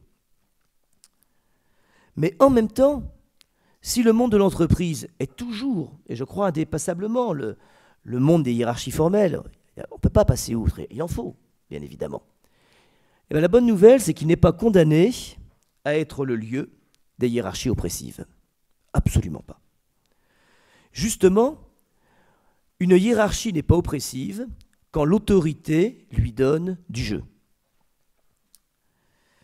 Et cette autorité, j'ai essayé de vous faire comprendre, ça peut être bien sûr l'autorité d'un cadre, l'autorité d'un manager, l'autorité d'un chef particulièrement reconnu, expérimenté, dynamique, et tant mieux.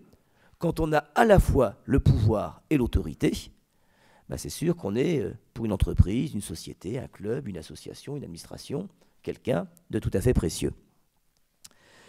Mais cette autorité peut très bien être celle d'un employé expérimenté, sans pouvoir effectif, d'un cadre qu'on qualifiera de charismatique, ou d'un personnage simplement attentif aux autres, parfois à leurs soucis, à leur misère, et qui, pour autant, ne se dispense pas de faire son travail, et qu'on écoute parce qu'il est capable de se déprendre un peu de lui-même, et qui peut parler avec autorité, parce qu'on sait que quand il parle, ce n'est pas d'abord pour lui, et ce n'est pas seulement à partir de lui. L'autorité peut donc avoir bien des visages possibles, qu'il est important sans doute de savoir reconnaître. Mais je crois qu'elle exige 3 choses indispensables, et je terminerai là-dessus. D'abord, le refus des postures. Dès qu'on commence à jouer au chef, on a déjà perdu toute autorité. Deuxièmement, le respect de chacun. Et le respect de chacun nous oblige à considérer qu'il ne faut pas confondre un subordonné et un inférieur. Un subordonné ne m'est en rien inférieur. C'est simplement sur un plan fonctionnel qu'effectivement, il est sous mes ordres, ce que veut dire exactement subordonné. Mais sa subordination fonctionnelle n'a rien d'une infériorité ontologique. Ça, je crois qu'il faut absolument s'en convaincre. Et puis, la troisième, pour que ce jeu de l'autorité puisse fonctionner, il faut une troisième chose, mais qui est liée aux 2 premières, la capacité à distinguer fortement rapport de domination et rapport de subordination. Et je terminerai là-dessus. C'est là, au fond, je crois, mon désaccord le plus grand avec Bourdieu, Pascal, Saint-Augustin, il ne le dit pas aussi nettement. Malgré l'admiration que j'ai pour eux, je refuse de croire que les rapports sociaux soient essentiellement, exclusivement, des rapports de domination plus ou moins bien camouflés. Je crois que, justement, en vertu même du jeu de l'autorité, les rapports sociaux, y compris au sein d'une entreprise, peuvent être réellement des rapports de subordination, bien sûr, mais ce qui est autre chose que la domination, et de véritables rapports sociaux. Mais pour qu'ils puissent l'être, il faut précisément ce jeu de l'autorité sans lequel aucun pouvoir n'est effectif. Voilà, je vous remercie de votre attention.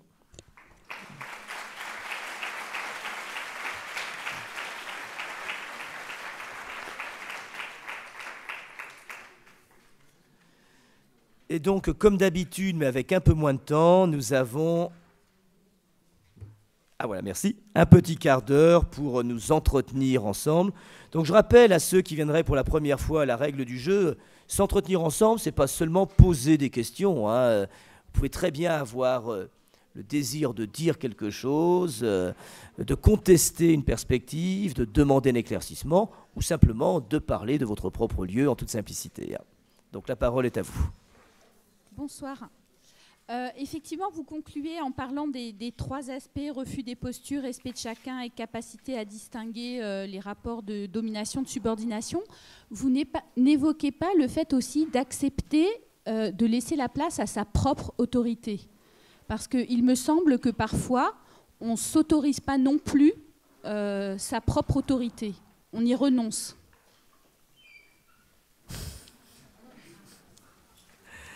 Oui, c'est vrai que le verbe s'autoriser a quelque chose d'un petit peu sidérant, quoi. Il est un peu compliqué non seulement à conjuguer, mais même peut-être à comprendre. Le problème, oui, c'est que je ne suis pas sûr que ce soit d'autorité qu'il est question quand on ne s'autorise pas quelque chose. C'est-à-dire qu'il se peut que parce que je suis un peu complexé, ou alors parce que je pense que le moment n'est pas venu, que ce ne serait pas le moment opportun, que je ne m'autorise pas à dire ou à faire ce que je devrais dire ou ce que je devrais faire. Mais justement, soit c'est de l'ordre de l'autorité, et dans ce cas-là, en ne m'autorisant pas à rabrouer quelqu'un sous le motif, par exemple, que le mal serait plus grand, que ce serait complètement inefficace, que le moment n'est pas opportun, qu'il a trop de problèmes en ce moment, que ça va le détruire, et qu'au bout du compte, ça n'aidera pas. Mais justement, en retardant ou en laissant de côté, en ne m'autorisant pas justement à lui dire ces quatre vérités, je manifeste par là mon autorité, c'est-à-dire je manifeste par là que je ne suis pas soumis à l'ordre du pouvoir. Ce pouvoir que j'ai et ce droit que j'aurai de le remettre à sa place, j'y renonce en vertu de l'autorité qui est la mienne. Et il se peut que ce renoncement à mon autorité soit simplement faiblesse, je ne m'autorise pas à, mais justement, si ce renoncement à l'autorité est faiblesse, c'est précisément que mon autorité est déjà diminuée. Et donc, dans cette capacité à renoncer à son autorité, je vois soit une simple faiblesse, pour conclure, soit, au contraire, un acte paradoxal d'autorité. Bonsoir. Bonsoir. Désolée du retard. Moi, je me retrouve beaucoup dans ce que vous avez dit avec une vision donc, des sciences de gestion. Malgré tout, vous présentez une autorité très dépouillée. Hein, j'ai envie de dire ce qu'on va appeler une autorité de compétence. Hein. Et il me semble qu'une forme pour faire société, c'est d'être dans un jeu conventionnel. Et qu'une forme de respect de ce jeu, c'est d'accepter des codes.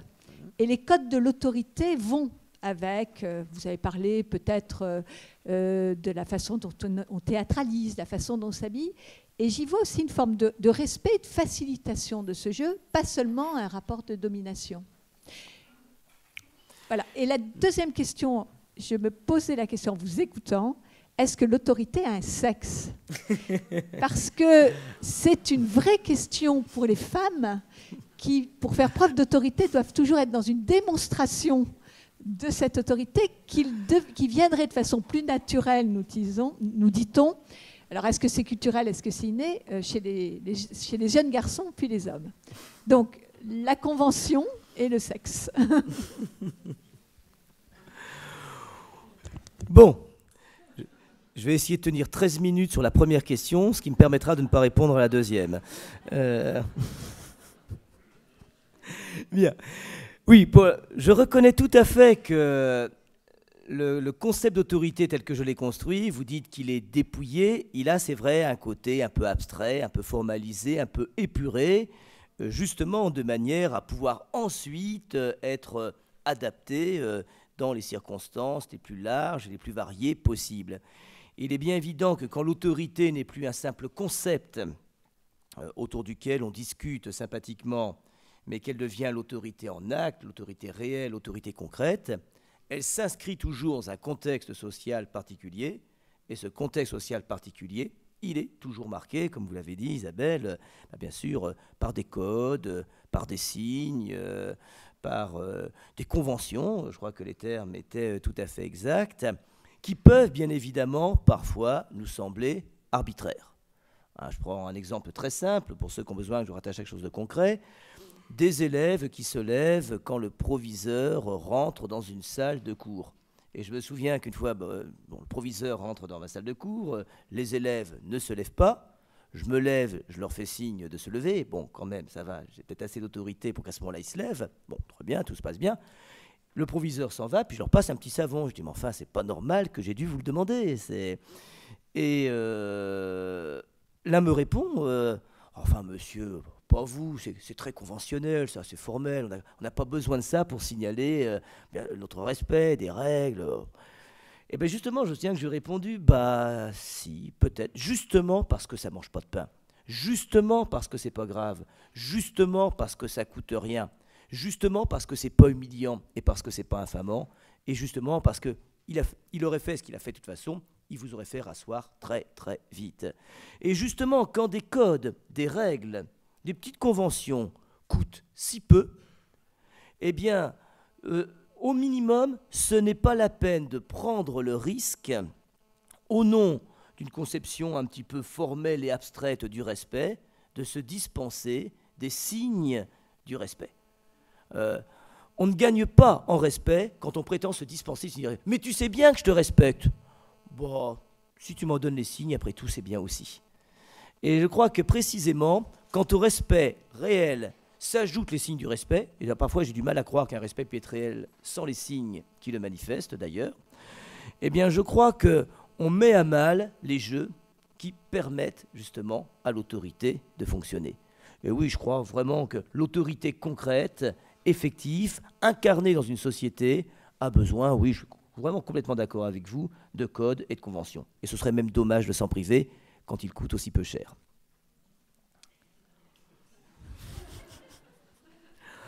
Bon, l'autorité, c'est féminin, hein. On dit une autorité. Bon, allez, je ne vais pas botter en touche.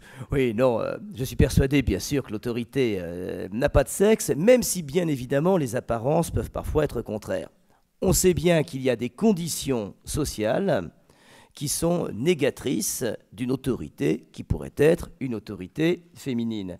Mais on sait bien que partout on réussit à surmonter un certain machisme, une certaine confiscation des pouvoirs réels ou symboliques par les hommes, partout où on laisse la possibilité pour des femmes de manifester leur expérience, leurs compétences, leur savoir-faire, leur sagesse pratique, leur sagesse théorique, il me semble qu'on sait très bien qu'elles peuvent manifester autant d'autorité que les hommes. Ce qui semble signifier qu'au fond la question n'est pas du tout celle du sexe, mais des conditions sociales d'exercice de l'autorité. Voilà. Bonsoir. Bonsoir. Deux questions, une théorique et une pratique. La théorique, c'est... Pas sur le sexe, hein? Non. Ah bon. Si j'ai bien compris, finalement, vous faites reposer le fondement de l'autorité, c'est l'ordre. Or, il me semble que cette notion d'ordre est au moins aussi problématique, complexe que celle d'autorité. Donc, on n'est pas très sorti du schmilblick. La question pratique, c'est que le Sénat vient, je crois pour la première fois en France, d'autoriser une brèche, une fêlure dans l'obligation et le devoir pour les subordonnés dans les entreprises de se soustraire à ce devoir d'obéissance qui correspond à l'obligation qui vient de l'autorité, comme vous l'avez dit. Et ce statut, c'est celui du lanceur d'alerte, que je crois le Sénat vient d'admettre et qui est une grande première, Irène Frachon et autres, dans les rapports de subordination en entreprise hiérarchique. Qu'en pensez-vous ? Alors, pour honnêtement, je ne vois pas à quoi vous faites référence avec cette histoire du lanceur d'alerte, donc ça m'intéresse et j'aimerais bien que vous nous expliquiez ça vous-même pour nous dire effectivement ce qui est en jeu et ce que ça bouscule dans le fonctionnement effectif des entreprises. Normalement, l'entreprise vous avez droit à des réclamations, c'est bien connu, mais après d'avoir obéi, comme dans l'armée. Le Sénat vient d'admettre que le statut lanceur d'alerte, hein, c'est vraiment une innovation. Celui qui n'est pas d'accord, qui croit que le bisphénol A ou les pesticides peuvent nuire, il peut légitimement, sans immédiatement se faire licencier, s'opposer et ne pas obéir. C'est vraiment une grande première dans l'entreprise française. Ah oui. Oui, d'accord. Oui. Là, effectivement, il me semble qu'il y a quand même dans ce genre de décision une ambiguïté. C'est-à-dire, au fond, c'est une manière de chercher à jouer sur deux tableaux à la fois et sur deux tableaux qui me semblent incompatibles. Si vous voulez, en termes d'autorité, c'est une manière de dire reconnaissons l'autorité de fait du lanceur d'alerte dont l'autorité doit lui permettre de se soustraire à un strict devoir d'obéissance. Et il est bon, bien évidemment, que dans n'importe quelle société, il y ait des lanceurs d'alerte de ce type. Mais l'ambiguïté terrible, c'est qu'à partir du moment où elle prétend être instituée, parce qu'à partir du moment où il y a décision du Sénat, c'est que se trouve institué un statut d'autorité. Or, l'autorité, c'est par définition ce qui ne s'institue pas. Et donc, on prend bien évidemment ici un risque à la fois juridique et social qui conduirait bien évidemment certains, au nom d'une autorité reconnue qui ne correspond pas à une autorité réelle, et bien évidemment de jouer en fait d'un excès de pouvoir. Parce que l'autorité instituée, si elle ne correspond pas à une autorité réellement reconnue, c'est toujours celle qui ne peut s'affirmer que dans l'abus de pouvoir. Et donc, il y a une ambiguïté majeure, c'est comme ça revient à donner institutionnellement autorité à quelqu'un. Or, justement, si l'autorité est ce qui ne s'institue pas, c'est une contradiction dans les termes.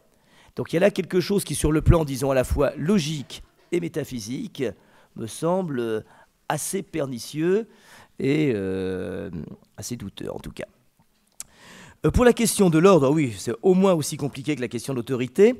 Ceci dit, je n'ai pas dit, ou je n'ai pas voulu dire en tout cas, que l'ordre est au fondement de l'autorité, mais que l'ordre est justement à l'horizon de l'autorité. C'est-à-dire qu'au fond, le pouvoir lui-même, aussi fort soit-il, ne suffit pas à ordonner une société, à mettre de l'ordre dans les passions individuelles, dans les convoitises des uns et des autres, dans les intérêts particuliers des uns et des autres. Donc, le pouvoir ne peut ordonner qu'en donnant l'ordre, mais cet ordre qu'il donne, quand bien même il serait obéi, n'aboutit jamais à l'institution d'un ordre, enfin, n'aboutit pas vraiment à l'institution d'un ordre qui pourrait être stabilisé. Et que donc pour que cet ordre, institué politiquement, institué par le pouvoir, puisse perdurer, pour qu'il puisse tenir, il faut précisément le recours de l'autorité, qu'il va transformer une mise au pas en mise en ordre, quelque chose comme ça. C'est-à-dire qui institue de l'ordre parce qu'elle institue le pôle de la durée. Je crois que c'est une intuition fondamentale d'ailleurs de Myriam Revaud-Dallon dans ce petit livre. Elle commence son livre par là et puis elle le finit par là, puis c'est dommage, elle n'en parle pas vraiment entre les deux. Mais elle a cette intuition que j'ai eu du mal à comprendre, mais que votre question m'aide peut-être à comprendre un peu, que l'autorité a rapport au temps, au passé, au présent et au futur. Et elle a rapport au passé parce qu'elle y enracine son expérience, au présent parce qu'elle s'exerce maintenant, et elle a rapport au futur parce que l'autorité véritable, c'est celle qui n'est pas menacée d'être liquidée demain. Et donc, si l'autorité peut stabiliser, c'est parce que s'inscrivant sur la ligne du passé, du présent et du futur, elle rend possible une durée concrète, enfin qui n'a rien à voir avec la durée bergsonienne, c'est-à-dire ce qui dure, ce sont toujours des jeux institutionnels qui se trouvent stabilisés. Et donc, cet ordre, bien évidemment, aussi fragile soit-il, il est plus solide quand il est stabilisé dans une durée. Et ce qui permet de faire durer l'ordre, c'est précisément l'autorité, et pas seulement l'autorité traditionnelle, sans doute. Une dernière question, éventuellement, ou une dernière intervention. Et sinon, S'il n'y en a pas, il ne me reste plus qu'à vous remercier encore une fois, vous souhaiter une bonne soirée.